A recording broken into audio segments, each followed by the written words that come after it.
I think a lot of people make a mistake to strive for perfection, when they're trying to change or, they get really discouraged if they don't master something right away. And I just recently realized and figured it out that I made a lot of mistakes. This is going back to kind of goal setting. I made a lot of mistakes in the past where I want to make all these big changes. Everybody makes these changes at the beginning of the year, and most of them fail. They just kind of give up by February, March. And I think that the biggest thing that you can do, the best thing you can do for yourself is just be easy on yourself. Take one thing and master it.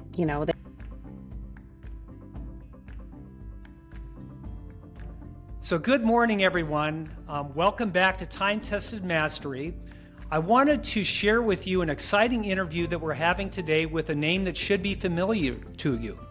Cassie Winterowd, our sponsor that works for M5 Financial. You've heard me give her introduction and her information for the past several weeks as we've gone through this first season of Time Tested Mastery. Now, I want to share with you one of the things that I have told you over and over and over again is that being in this business for 40 years, I've had the opportunity to work with a lot of lenders. Some of them are quite excellent. The reason that we have Cassie on today is that she's one of the finest performers that I have dealt with in my entire career. And we've all, if you're in the real estate business, we've all dealt with people that were less than stellar. So I wanted to welcome Cassie to the show today, and we're going to talk about her philosophy about business and the ways that she's used some of these time-tested principles. So welcome, Cassie. Thanks, Mark. Thanks for having me. Appreciate you coming to the show. And I mean everything that I shared with you. It's we've worked with you, my son has worked with you, my daughter and son-in-law have worked with you, and all of them have given you great reviews. I mean, they rave about you. That's very kind. Your family is wonderful. A lot of times people will get such a glowing thing, and sometimes it's not necessarily true. And I want to share with our audience that it is true. And so the reason that I wanted to have you on today was I wanted to hear about your journey, your focus, your commitment to this business, and the excellent job that you do. There's got to be steps that got you along the way from where you started to where you are today, right? Absolutely. Yeah, absolutely. I mean, we don't start day one for where we are 40 years into our career, and you haven't been in for 40 years, but there's a long journey from when we start to when we, achieve that excellence that we're looking for with mastery. So I'm going to ask you to introduce yourself a little bit and tell us sort of the state of Cassie when you got into the lending business. How did it start out for you? It happened by accident.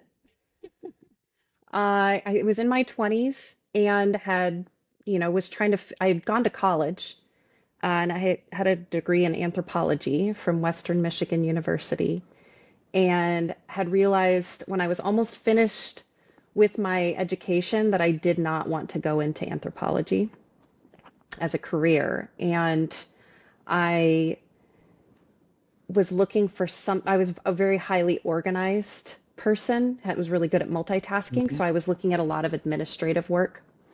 And I answered a monster.com ad for a assistant at a mortgage company. Went in and interviewed, and I ended up being an executive assistant to some higher level management within this mortgage company. It was American Home Mortgage, which is one of the first mortgage companies to implode during the the dark days of 2007, 2008.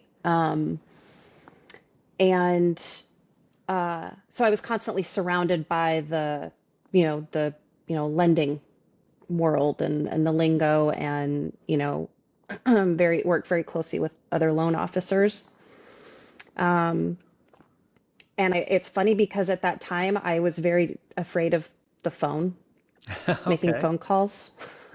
So, talking on I the want to phone. go back because I think there might be some interesting story to that part. You go to school for anthropology, and you decided that that was not for you. So what were you expecting that you were going to have to do if you went into anthropology after spending all that time in school? It wasn't necessarily what I was having to do, you know? I mean, I think my greatest goal was that I would go and work on excavation sites. That was just Okay. exciting to me and fascinating, the whole thing. I realized that the community of it wasn't something that I fit into. Um, and back then, I didn't have much confidence. I was kind of aimless. Hmm. Uh, and I just, I would have had to go to school even longer. And at that time, I just wasn't good at school. I hadn't mastered, the art of going to school.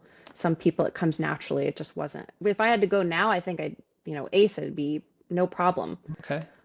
But I was also working full time at the time, which made it a lot more difficult. I think what I'm hearing is that you went to school, you were learning something, and you realized that it probably wasn't for you, which I think is that's a win. That's something good to learn from going to school, right? Is that this is not for me, and I'm going to make a change. I think that's a good thing. The other part I heard you say was that you weren't quite the master of the learning process or the growth kind of thing. Is that right? Yeah. Okay. I got into the real estate business by accident, and you got into the mortgage industry by accident. Fascinating that we get into something that we become very successful at, but it wasn't something that we were planning to do our entire lives. It was something new. I never, as a kid, I thought I was going to be, my dream was to be a book editor. Um, Hmm. and I knew I needed to go to, the first person on my dad's side of the family to really go to college. So I had to go to college. And I just, I think when I first started college, I didn't know what to do. I had no idea what I liked at that time.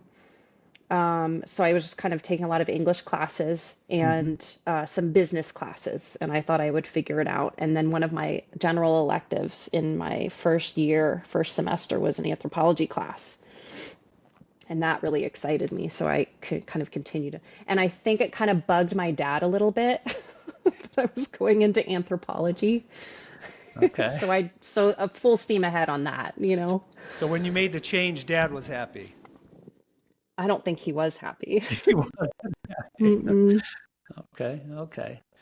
So you go to school, you get your degree, you decide this is not for me, so you answer a job and you get into lending. And so it sounds like you were in an environment that was pretty dynamic, at least from the learning standpoint. So talk a little bit about how you started and what influenced you early on.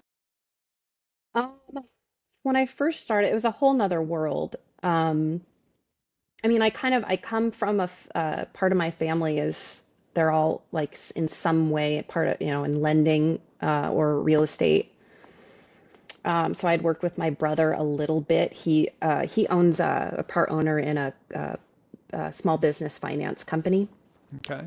now, and back then, he was a commercial lender, and so I did a little bit of work for him um, after college, and then that was kind of, I can add that to my resume, and that helped Mhm. showing that I'd worked for another lender. So when I started, it was just this whole it was kind of an extravagant world back then. It was before the lending laws and guidelines that we see today. Lots of big parties, Mm. lots of expense accounts. Um, just spending was, and everybody was making so much money. The companies were making so much money, and Wow. it was just everybody was getting their real estate license. Everybody was getting their loan officer license if they didn't know what they wanted to do. And so I kind of very shortly after I started, the bottom dropped out of the market, but I just pushed through Right. because my position was very helpful um, at that time to kind of keep everybody organized and um,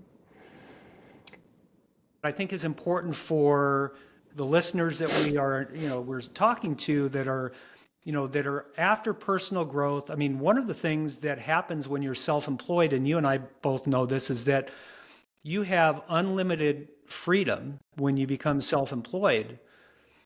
and you have the ability to have unlimited income when you're self-employed, but you can't have both. You can't have both. And when I started in the business, it was a pretty flat market, but it grew. And that first time that it grew, it was the market that I experienced was what you were just talking about. Lots of parties, lots of money. Everybody was a legend in their own mind. They were, spending money and having parties, and everything was just fine and dandy until the market goes down. And I think Warren Buffett says it, he says, when the market changes, you can figure out who's been swimming naked, when the tide goes out. And that happened to me. And it may not have happened to you in that first downturn, but you watched it happen with other people. So, did that influence the way that you approached the business, seeing that for the first time? Because we all see that the first time when the market goes up and the market goes down. That first time it goes down, we all experience it, I think, the same way. I didn't have any wrinkles before then. Okay. I remember I got my first forehead wrinkle during that, first year or two. I never used to swear or curse. And after that happened, it's like, it was very stressful. It was a stressful time for everybody. Um, and once we pushed through that period and, we kind of were beginning to grow again and kind of got our footing again as a company, we'd been bought out. Our retail Okay. sales had been bought out by IndyMac. And then a year after that, the FDIC came in and shut IndyMac down. And then we became part of Prospect Mortgage. And during that time, I got really into what the loan officers were doing. We had the weekly sales meetings that I would sit in on and potentially organize if there was like a slide deck. We would get deep into goal setting. And so I kind of got, through like osmosis, I was just absorbing Right. all of that. And I was listening to the other loan officers around me on the phone. And I just eventually was like, I can do this. Yeah. I can certainly do this. And so I just eventually worked towards getting my license. Yeah. And how long did you do that? Uh, Probably like 7 years. Okay. And then I moved into onboarding with a smaller. Okay. So, and I think that's, a good thing for people to hear is that, 40 years ago, there were no real estate teams that I was aware of it 40 years ago. Everybody did their own thing. Hmm. So, when I got hired, they said, there's your desk, there's your phone. I'll see you at the sales meeting on Friday. I mean, that was about as much direction as I got from the broker that I worked for the first time. And my training was listening to the people around me and whatever advice they gave me. And what I learned, from that first year or two is the people that had the most time to give you advice were the people that were doing the least amount of business and were probably not doing it as well as the people that didn't have time for that. But I digress. So, your experience, that success, I think having a 7-year apprenticeship is similar to what I share with new agents coming into the business now, is that it's so difficult to get started. If you can become part of a team, that apprenticeship is very, very valuable. Would you agree with that? Absolutely. Okay. Yes. And it kind of, I call it like training wheels, you know? You got training wheels on. If you start out and you're joining a team, it's a great way to do it. Yeah. Um, and I started as an assistant, a loan officer assistant, so kind of like a loan processor, with the Furrows and Wagner team, Okay. And that's where I many met years you. You ago. were working with Lanny when I first met you. Yeah. Uh-huh. Yeah. Very good. So talk about the transition. What I heard you say was that you were exposed to all the thing that the loan officers were doing and hearing. Hmm. You recognized that you can do it. So, what was it like to transition into that? Uh, it was definitely a learning curve, you know.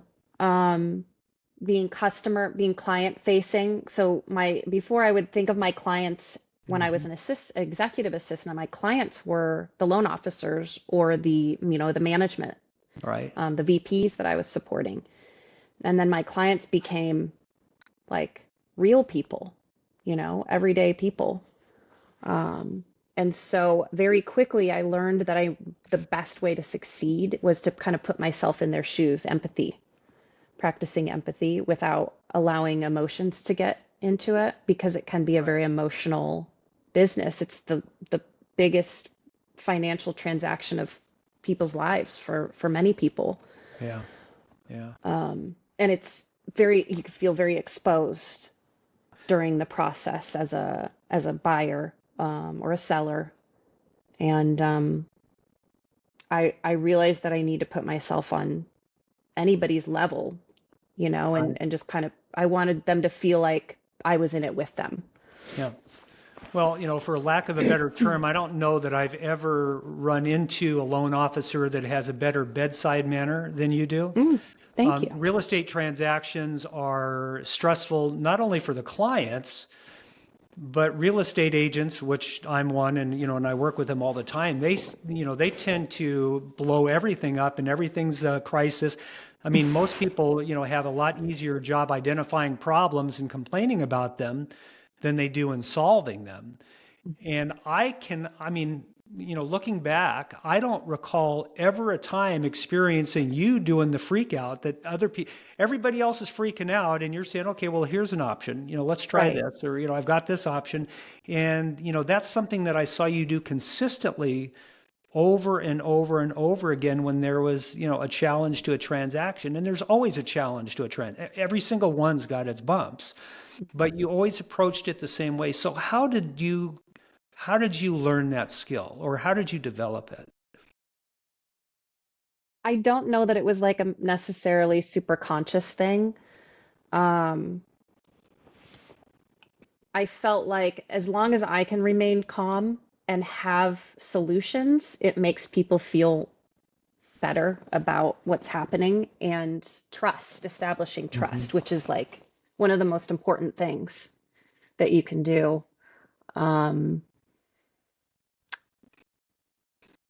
I think that, Yeah.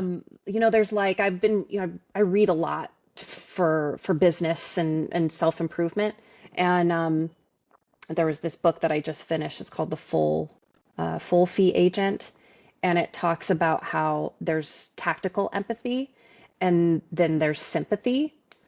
Uh, and empathy is being able to understand and relay, your understanding to a client or the realtor, which is also very important, in the process as well, keeping the agents happy. And then there's sympathy, where you let your emotions enter the room, and your emotions have no place in Okay. in this situation. Even though this is my income and this is how I make money, Yeah. that kind of comes second or third to how the client feels. So we've talked a little bit about your start, and there's problems and there's different failures and things that we experience along the way. Can you share, your ideas on failure, and how that's an opportunity to improve what you're doing? Yeah. So, I mean, in a broader sense, every single situation, every single event is an opportunity, whether it's good or bad,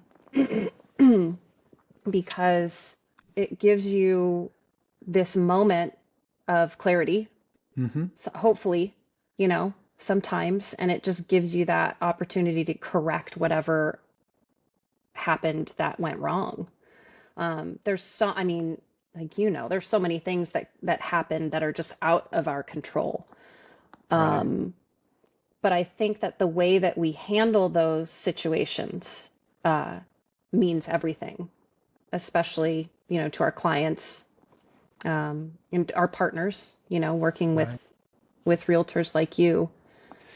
Can you give an example of something that was a problem or a perceived failure in a transaction, or maybe even a business relationship, that ended up being an opportunity for growth? And I'll share, one with you is that, Mhm. there was a business merger that I was involved with or was planning to do. back, I think it was around that same time, 2007, 2007, beginning of 2008, and the deal blew up. And I was really angry and I was really resentful over it. And, I got emotionally involved in the deal, which you should never do.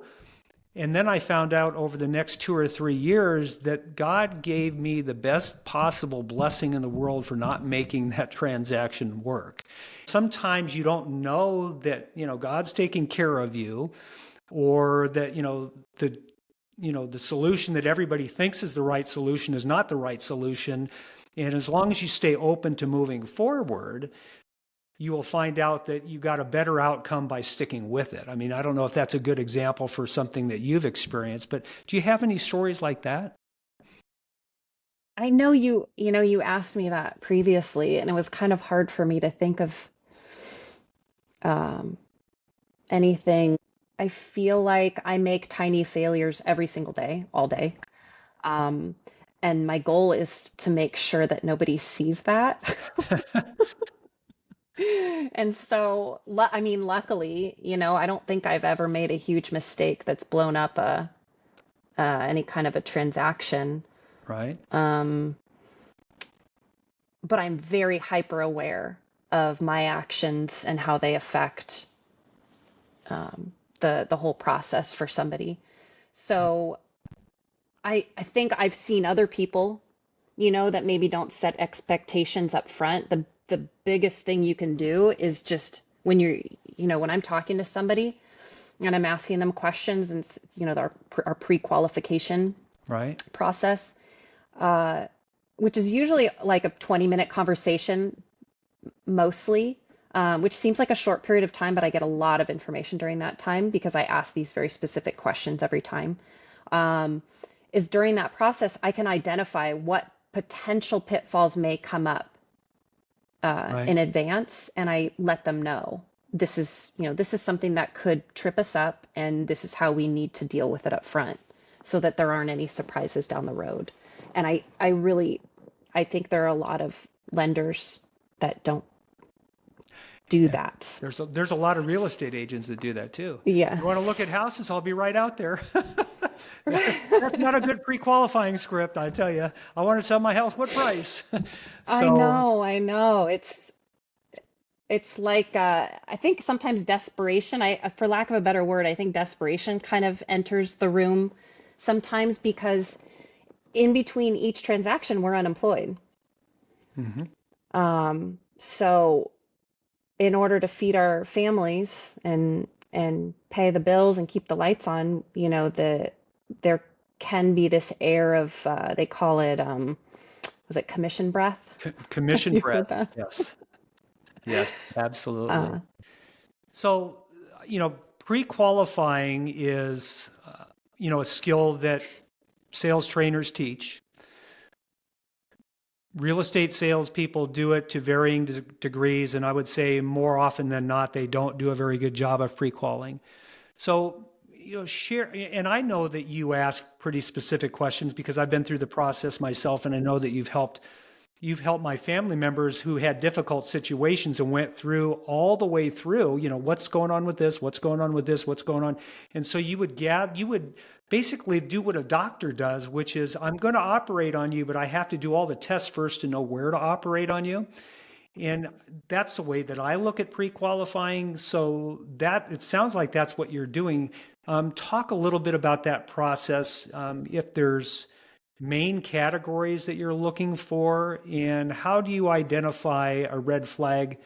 Not necessarily that's probably not the right question. How do you identify it?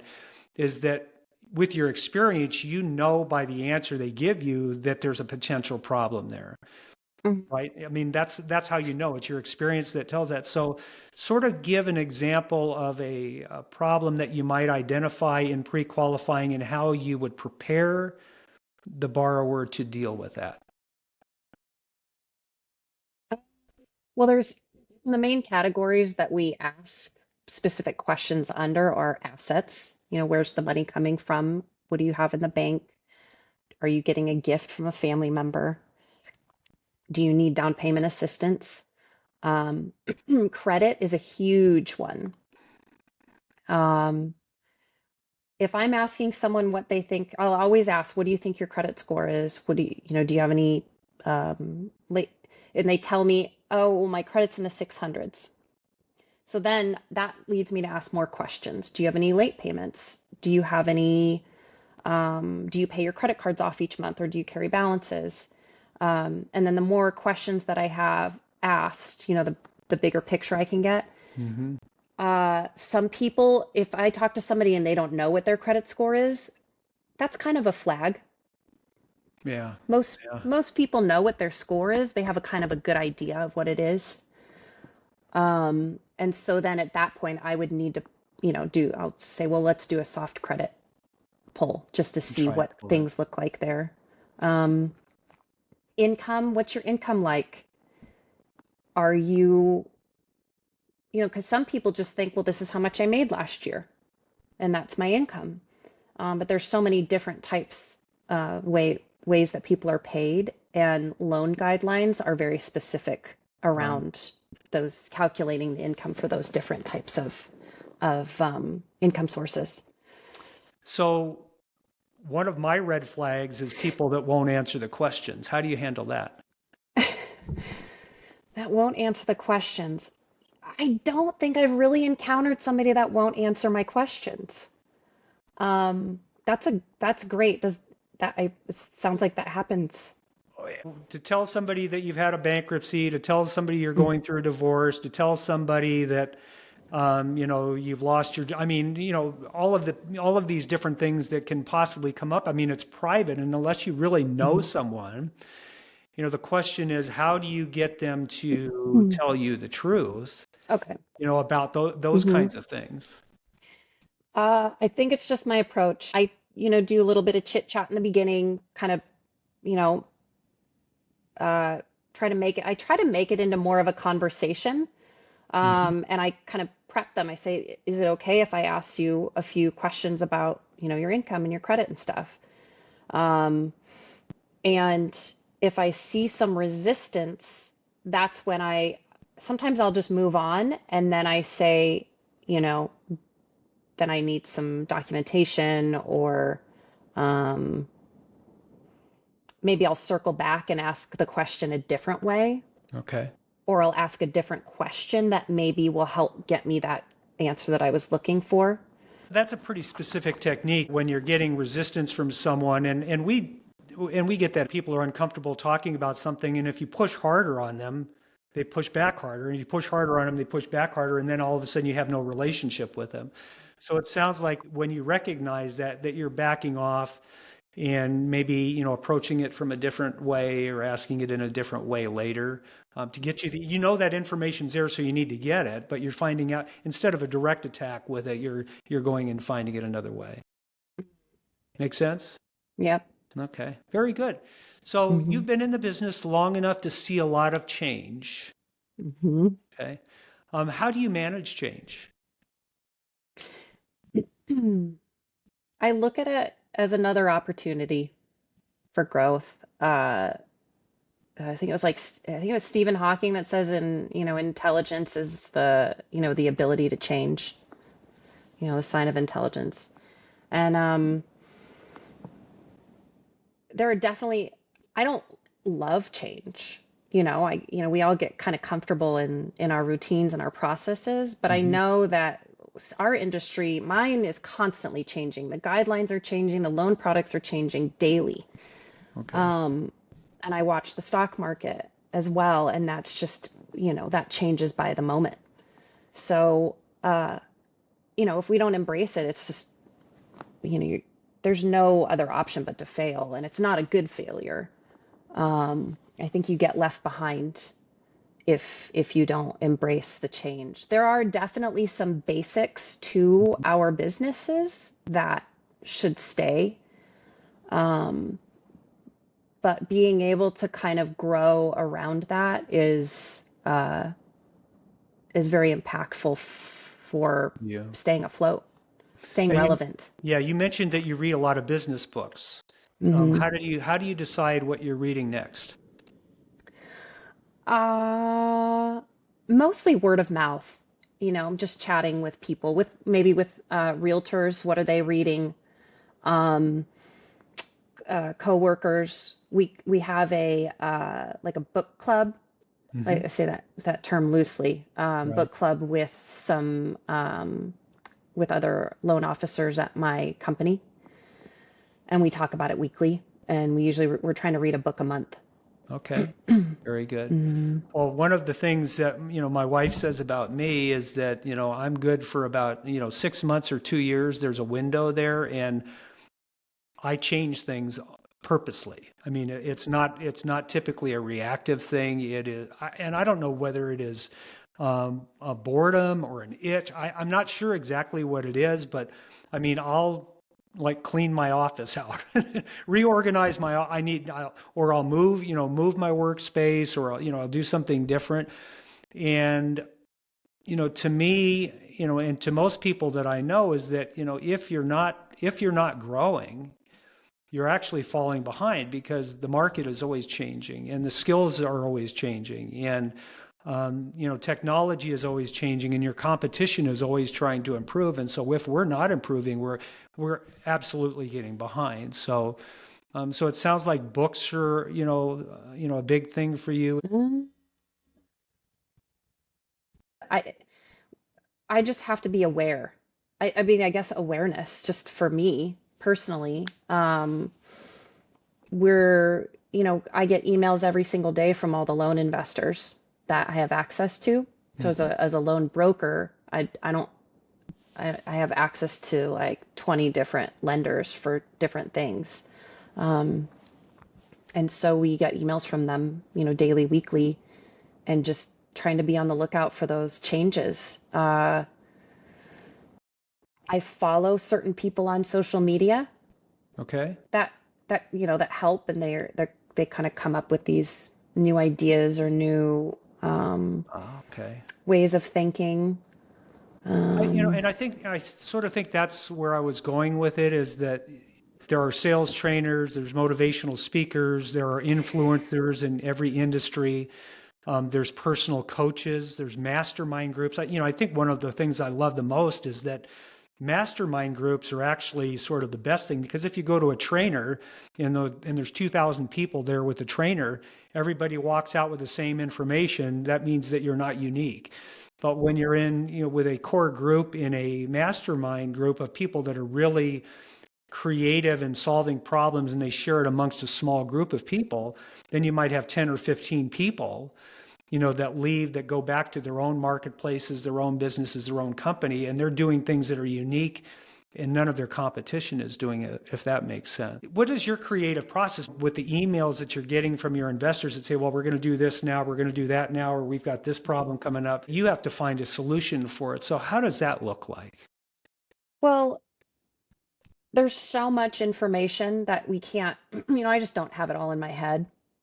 So I kind of just try to keep an idea of which loan investor likes what, or which loan Mhm. investor does what. Uh, and then when I have a scenario, then I just start picking up the phone and making phone calls to different loan investors, and just kind of give them some bullet points on what I'm looking at, and can you do this? Mhm. And is it benefit to the client? And if I don't feel good about it, make another phone call, or two or three or four, until I find the right fit. Okay. And then we actually have, so weekly, there's a meeting with, there's about four of us that show up in this like a Zoom meeting with other lenders in my company, and we talk about, what are we working on, what have we discovered, what pain points have we discovered about X system at this lender. um, Maybe this type of loan scenario came up, and where should I send it? Who should I talk to? Uh, so just constantly talking about what we're working on with counterparts Mhm. is Okay. helpful. If you're not on the phone talking to other people that do the same thing as you, you're not you're kind of on an island. You're not really going to know what's going on. It's really important to share ideas, like you said, across.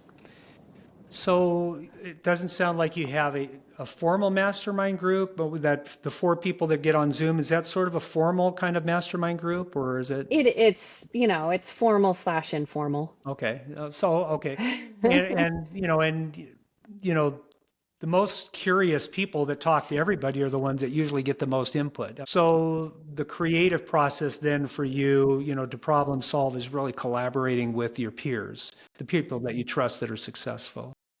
Exchanging ideas. Okay. Okay. Hmm. Problem solving together.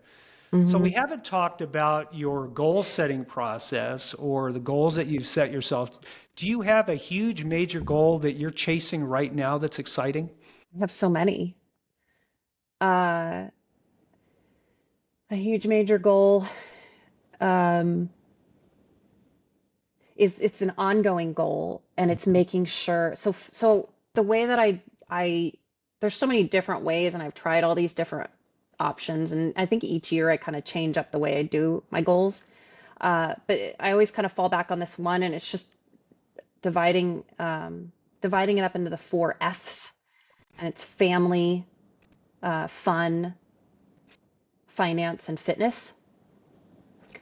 Uh, so family is always number one, and that's always like that's my why, that's my driving force. And I have I have my 5-year-old Jake, Hmm. and the biggest goal that I have in life is just to make sure that I'm present for him. And in our industry, it's very difficult to be present Right. uh, because it's not a 9 to 5 job.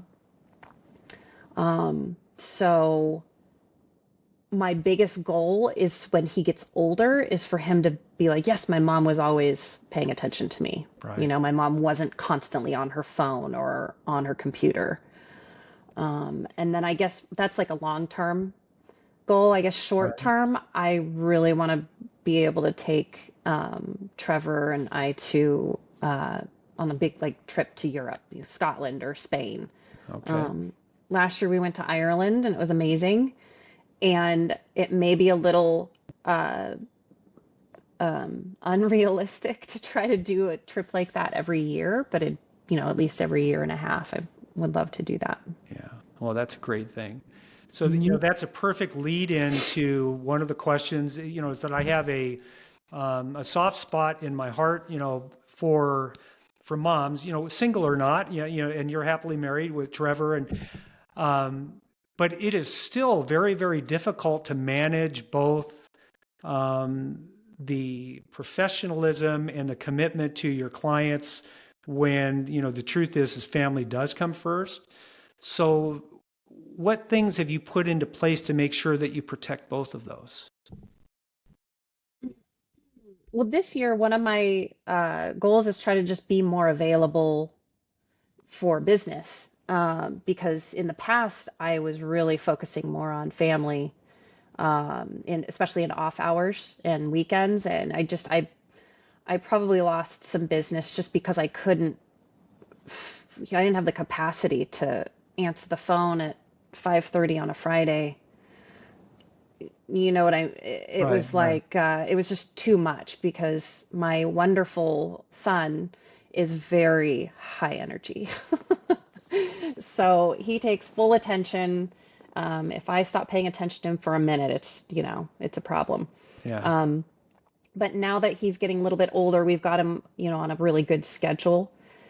Um, and I leverage my husband too, who works with me as well. Hmm. I kind of leverage him, and I try to really just plan ahead. I try to make sure I'm calendaring as many things as I can. If it's the first time I'm talking to someone, I really need that to be an appointment. It's very difficult for it to be, on the fly. Right. If it's during the day, it's a little bit easier. If someone calls me and I'm at a point where I can, chat with them for a little bit, then that works. But I think it's important to schedule it. So if somebody needs to speak to me in the evening, that's great. I can absolutely handle that. I just need to have it set up in advance and make sure that Trevor's available to, cover for me and keep Jake out of the office, Yeah. our home office, while I'm time, talking. time management and balance. Hmm. I didn't grow up with the work-life balance, so I'm not a poster child for that at all. But one of the things that I'm fascinated with now is that I'm hearing a lot of people that talk about uninterrupted work time, and they make blocks of time where there's no notifications from their phone, there's no incoming phone calls, there's no checking email, no text, there's no, I mean, they have a list and they go through their work for a certain period of time and then they return the calls after. And the people that seem to be doing that swear by it. They absolutely swear by it. I've always been pretty good about at least having the desire to compartmentalize, to work here and then to be off and to work and to be off. As salespeople, we violate that, a lot. You've seen that in the industry. A lot of people violate, the off switch on their work life, but it's particularly challenging for moms. So let's talk about your mindset. Any particular tools that you learned over the years that have helped you with your mindset? Going back to just reading and just gathering as much information as the more prepared that I feel for any type of situation, the easier it is. So just constantly learning, not getting comfortable in my processes, going Hmm. back to that change Right. aspect. Just preparedness is, It sounds to me like you don't have to work too hard at being good at your job. That's what it sounds like to me. Or it's like, I just do it. it's not, it's an evolution. Yeah. It's a constant, and I have days where I just feel like I don't know anything.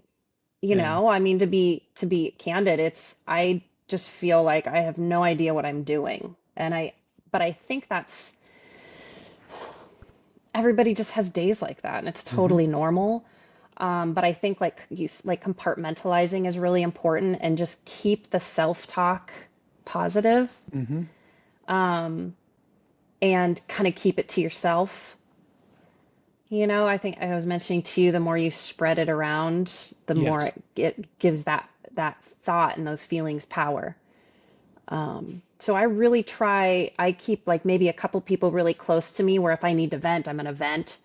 But I do try to turn it into something constructive Right. where it's just looking for more information to solve the problem or to feel better about what's going on with my day.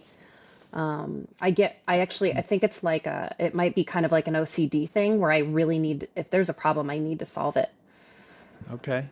Okay. Um, So, and you had mentioned that, and I think that was one of my observations in dealing with you over the years. Whenever there were things going on, is that you always seem, you might have been like the duck that's got feet are flapping, but above the water, you were doing just fine, and working towards a solution. Okay, so you do need to vent sometimes.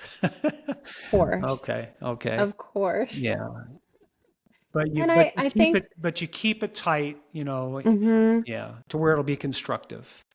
and there's a switch that I will flip, if there's some days where I can't, like, I'm mentally maybe drained, or I didn't get enough sleep the night before, something like that. So I'm not operating at, full strength. And so I just have to trick myself into, and flip that switch in my brain. Um, if I get a phone call, from somebody that needs my full Mhm. attention, it's not about me anymore. It's about what value I can provide to them, and I need to be at my best Right. to do that. And so you have a switch that works for you. Yeah. Usually, Yeah. Yeah, usually. that's it. I can play the role of a salesperson. I can play the role of a coach. I can play the role of all those things as long as I'm okay here. But when I'm not okay here, I don't have the ability to do that. You mentioned exercise. That was one of your fitness things. Does that really fit into your stress management? Oh, so much. Uh, yes, I have to exercise, get some. I mean, I get movement every day, mostly. I mean, there are some days where I just kind of take a rest day, but I have to get a workout in uh, most days. Sometimes it's just a walk Yeah. around the neighborhood. Um, and then it also takes my mind off of things because, or it takes my mind off of work stuff or family stuff or any other thing. And then I'm just concentrating on my health, Right. for an hour. Well, I understand Trevor's got a big event coming up to where he's doing a fundraiser. What do He you do for is exercise? a lot of yoga. Okay. I don't know if you knew this. I'm a certified yoga instructor as well. It's part of my fun and That's where the fitness. peace comes from. Absolutely. and and I really like lifting weights, and that's kind of like the main. I have a Peloton. We got that Okay. during the the lockdown when everybody was cutting out their gym memberships. We got a Peloton, and that's been really great. Very Yeah. helpful. Hmm. Awesome. Well, it's been wonderful talking with you today. I love everything that you do with your business, and I wish you well going forward with what you're doing. Why don't you take a moment to share any final thoughts that you have with the listeners about what has made you successful, and then also leave them with a way to reach you. And I'll make sure that that information also gets into the show notes so they can reach out to you directly. Think that some final thoughts. I think that we're always just a work in progress, and uh, I think a lot of people make a mistake to strive for perfection. When they're trying to change, or they get really discouraged if they don't master something right away. And I just recently realized and figured it out that I made a lot of mistakes. This is going back to kind of goal setting. I made a lot of mistakes in the past where I want to make all these big changes. Everybody makes these changes at the beginning of the year, and most of them fail. They just kind of give up by February, March. And I think that the biggest thing that you can do, the best thing you can do for yourself, is just be easy on yourself. Take one thing and master it. So tell me a little bit about your ideas on the impact of loss.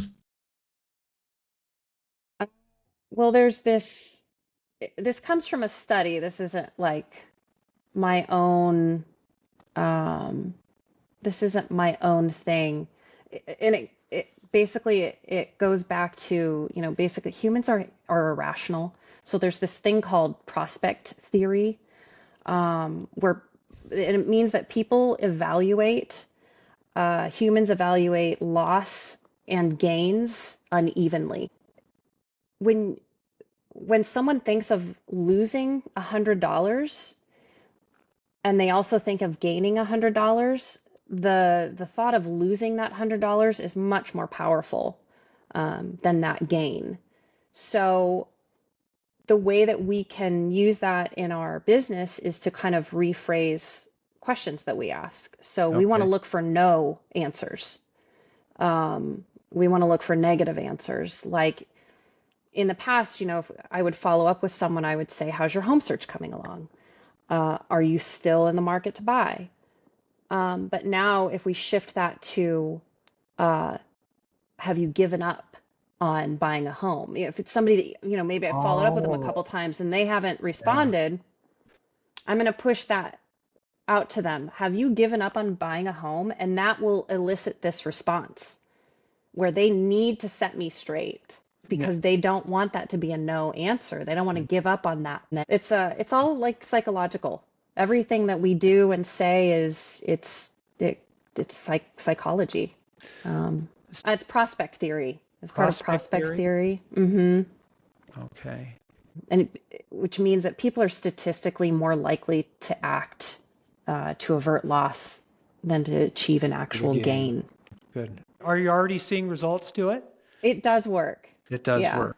Yeah. Okay. I haven't had to use it that much, but it does work. And then there's another one. If you call somebody and this comes from, this is part of that full fee agent book that I was talking Okay. about. It's this, uh, if you call someone and you say, "Is this a good time?" That's a little bit different because sometimes they just say, "No, it's not a good time." Right. Um, if you shift that to say, "Is this a bad time?" they don't want it to be like their brain automatically isn't going to respond that it's a bad time because they don't want to say that it's, yes, this is a bad time. Oh, okay. Well, there's the benefit of the entire interview right there, because I ask that question all the time. Did I catch you at a good time? Now I'm going to change it. Hopefully this is not a bad time. Is this a bad time? And they'll say no. And I was like, great, I get to keep on going. There's a lot of different speculations about how long it takes to create a habit.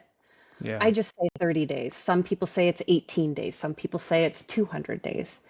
I think if you can just put focus into one change, master it, get comfortable with it, move on to the next thing, and you just kind of build on that. And don't be upset with yourself. If you mess up one day, just try again the next day. Every day is a new day for opportunity. But if you're going to succeed, you're going to fail. And the more you succeed, the more you're going to fail. That's for sure. So, and failure's good. It's okay. Yeah, as long as you learn from it. Yeah. Yes, exactly. It's a learning moment. Great. Well, share with everybody how they can reach you, and I'll leave you with that.